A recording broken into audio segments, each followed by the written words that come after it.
Welcome to the fourth and final part of my 4,000 kilometer EV road trip. If you haven't seen the other videos and you're just joining us now, there will be links in the description and everywhere, so you can check those out. You might want to start there. I got a good offer at a hotel in Göttingen, which is halfway home if I drive through Switzerland. So at my entry into Switzerland, I bought a vignette to put in the window so I could drive legally on their freeways. And even though I had 800 kilometers ahead of me and a lot of roadworks, I decided to pretend a bit that I didn't have access to Tesla superchargers and just could charge whenever I needed to have a break. So let's check that out. See, this random one works. English, RFID card, verify. I'm allowed to charge. Excellent. So on my way home from Italy, and I should be charging at a supercharger, but I needed to take a break, bathroom break. So I tried this charger, and as you can see, it worked. It's charging slowly, probably, not sure, but doesn't matter. Since I was stopping anyway, why not charge? So by the time it took me to find a restroom, I added 13%, so that's cool.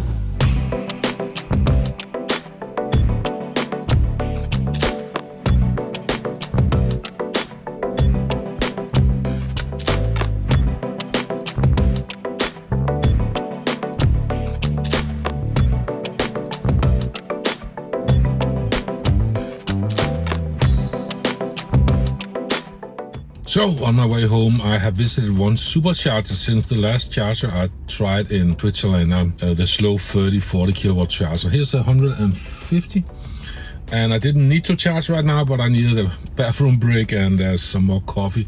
I haven't had Starbucks, for better or for worse, for years. So, and this one also worked with the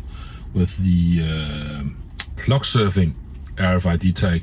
One thing I found strange was that they did not advertise it outside of the autobahn, that there was a charger, only a regular gas station. Sometimes they do have a special sign that says EV charging. So anyway, 85% are charged to while I visited the restroom and got some coffee. So it's not that I needed to charge, I needed a break, as you know. So let's unplug and move on. Stop charging. Unlock.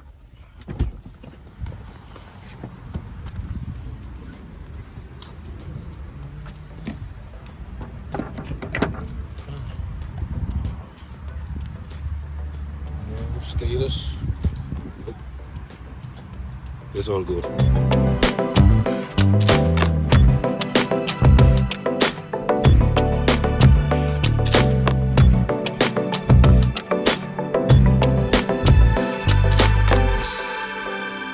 I stopped east of Fulda just to check out this site, and this is all the video I had. I'm sorry I forgot to record.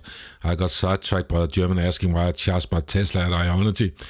It's a good question because it was insanely expensive, almost €1 per kilowatt hour. Don't use Ionity unless you have a special deal with them. But the interesting place about this place were that some of the other places I tried to stop, they were all full, and I just drove on and I didn't even record it.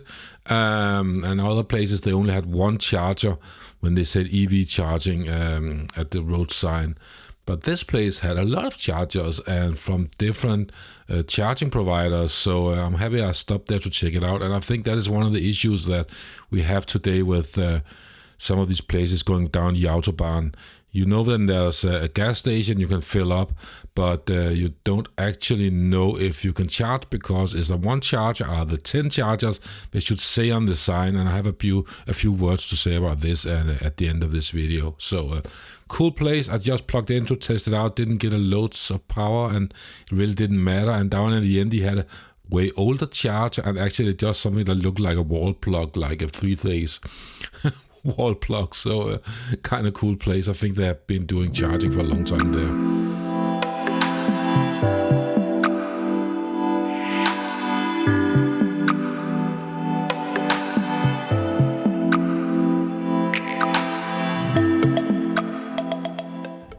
Okay, so this charger is not possible to use with RFID. You have to use an app. I don't know which app it is. Maybe the plug surfing app works. Let's have a look. Otherwise, it's going to be try another one, but just for the fun of it. Nope, that one definitely does not work. It says so as well share, so I don't know how you get it to work.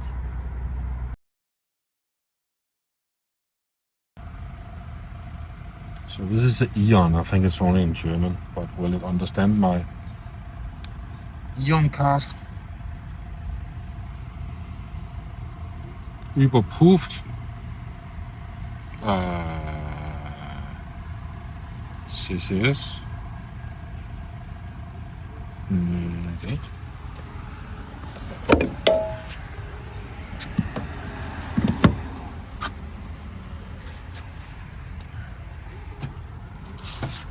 Probably only 50 kilowatts.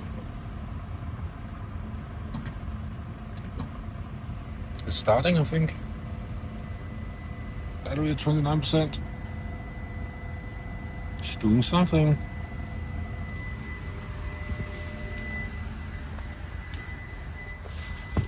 Yeah.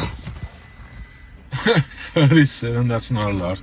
But I only need very little. I have 12% to my destination only. Let's just charge 20% more. So they called for the hotel and asked if they could arrange a sandwich or something for me since I didn't make it to dinner, and I said yes please because I'm actually hungry. And then I asked them again, perhaps, can I charge my car because then I don't want to sit for half an hour at the charger, and they said yes, we can arrange that. So I decided not to come with such a high, I'm getting a bit tired, not so high state of charge to the hotel. So 45 minutes left today. So I'm arriving at perhaps 25% state of charge, I'm guessing. So that will be awesome.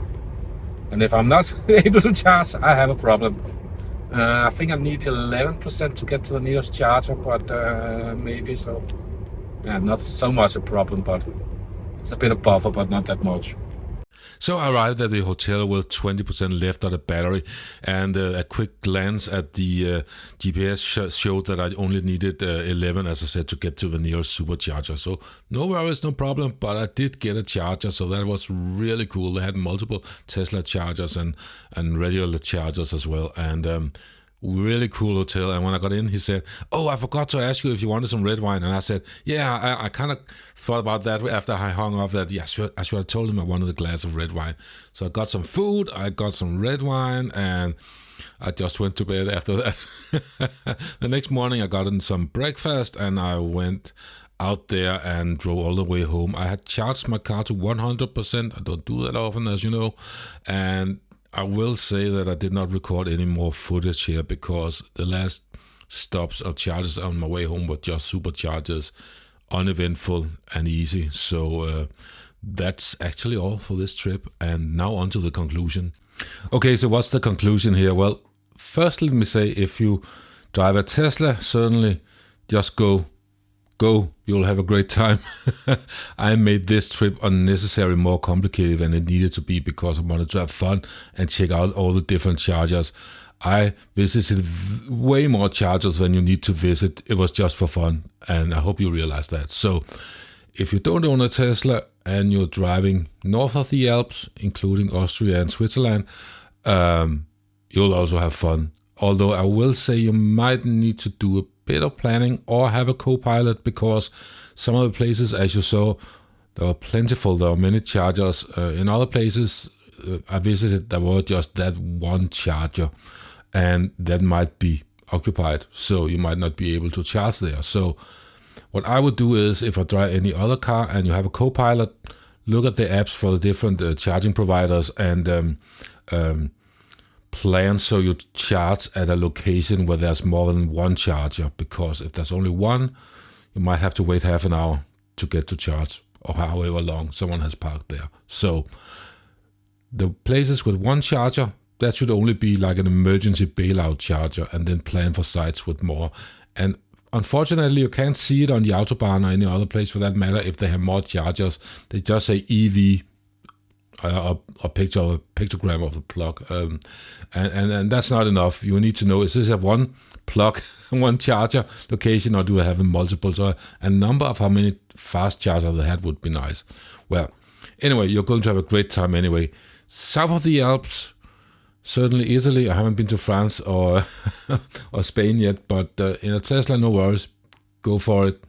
You can always charge a bit ahead, as I did when I went to Lake Como. If you drive any other car, yeah, you can also do it. I know people who have been driving to Italy in the electric car, and it certainly works. There you might need a co-pilot and plan a bit ahead, because it seems like they are 2 years behind Denmark and Germany, certainly, perhaps even a bit more behind Germany. But there are fast chargers, a bit more sketchy, but it's doable. And then, of course, in a Tesla, no worries. So that's a thing. And then I would say, in general, if you could book a place that has a destination charger, that's much to be preferred. As you saw my last stop in Germany, I could get a charger. I could arrive with 10%, 5%. I didn't even need the last charging stop. But if I'm not sure I can charge, it's kind of, can I actually charge? So it would be cool if you knew that you could charge the destination at the hotel.